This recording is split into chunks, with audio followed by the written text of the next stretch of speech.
Si chiama Voce Libera. Informatica, agroalimentare, fotovoltaico, animatore turistico, parrucchiere ed estetista e specialista estetista.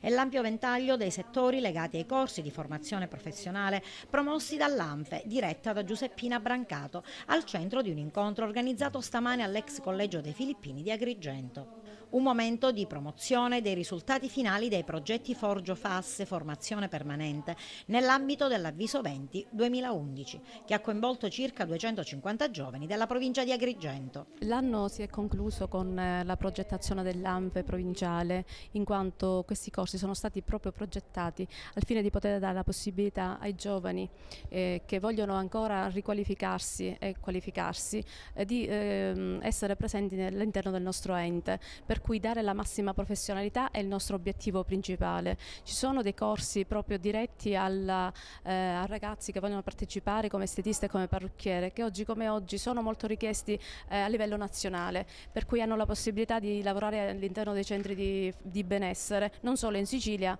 ma anche al nord. La formazione di queste figure professionali in che ambiti particolari è stata realizzata nel sociale? Allora, nel sociale innanzitutto è il reinserimento dei detenuti e il reinserimento, come dicevo poco fa, delle persone diversamente abili, per cui avere un attestato da spendere all'interno del territorio, diciamo che è il massimo che si può dare, perché come sappiamo la formazione è permanente. Noi nasciamo con la formazione formandoci e poi la nostra vita si conclude proprio con la formazione, finché la possibilità della nostra mente lo permette. Ecco perché la formazione a 360 gradi, non intesa solo esclusivamente in determinati ambiti ristretti. Ma quando si parla per esempio di Forgio, si parla di tutti i giovani che hanno dai 18 anni ai 32 anni, con una possibilità anche di arrivare a formarsi ai 45 anni. Quali sono gli ambiti particolari dell'ANFE? Allora, l'ANFE consideri che è abbastanza radicata sul territorio regionale. Noi copriamo 6 province su 9 come ANFE delegazione regionale. I settori sono veramente diversi.